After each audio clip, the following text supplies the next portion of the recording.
Ladies and gentlemen, here we are with the brand new Pagani Zonda Arrivederci. This is supposed to be the final Zonda ever made. It is production number 140 of 140. Now, there are two plaques. There's one that basically says that this is the last Zonda ever made, and there's one that says it's the last road-going Zonda ever made. So, who knows if we'll get a track-going variant or something like this.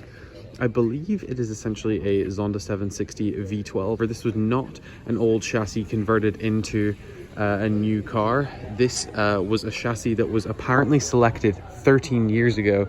So this car has been 13 years in the making.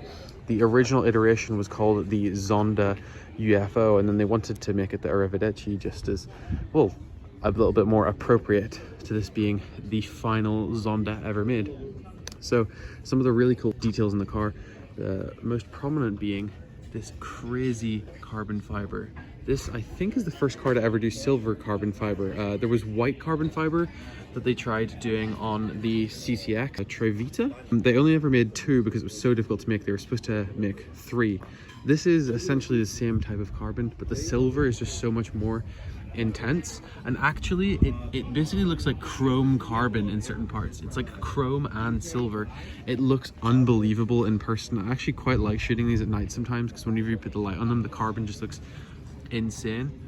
And then the color scheme on this is designed after one of Horatio Pagani's toy cars as a kid, which was a Martini livery Porsche 917, which was silver, dark blue, and then it had the Martini colors, just like this light blue and this light red. Love, you've got the little vents here in the bonnet, which are very 760-esque.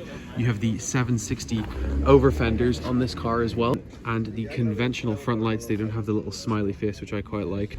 Then we have additional front aero down here, which is just like the Zonda Revolution. And coming around to the side, these wheels look to be based off of the Pagani Zonda C12S. They're just sort of a newer, larger version, and they still have those little rivets that you used to get in the C12S, which is super, super cool. Towards the back, it's very Zonda 760 with these R-style little tail light covers, and then the normal kind of like Zonda Cinque ones that you have here. GT3RS just passing us because we're at Monterey Car Week. Then gigantic Zonda 760 rear wing. You have kind of like Cinque or Zonda R style side skirts on this car. Moving forward into the interior, it is all red. It is very, very red, just like some of the old Zonda Fs. I absolutely love it. Draped in carbon fiber. There is a little plaque in there. I don't know if you guys can read that, but the plaque says last one. Super, super cool. And of course, it is a manual. It has the roof scoop, just like a Zonda Cinque Roadster. But just look at all the details. The little Pagani fuel cap there. Then we have the central fin, like some of the 760s as well.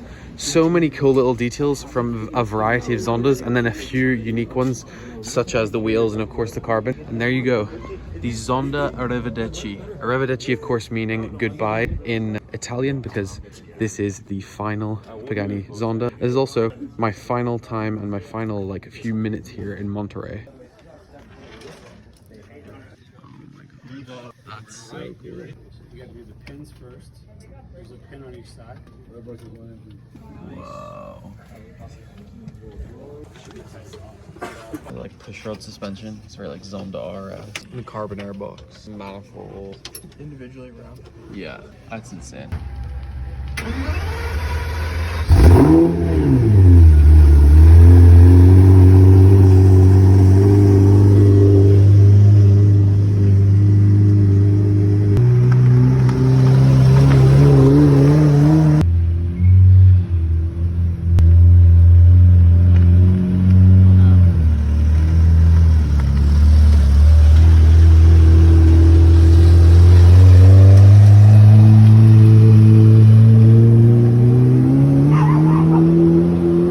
Don't forget to subscribe for more supercars and hypercars across the world, and I'll see you in the next video. Take care, guys.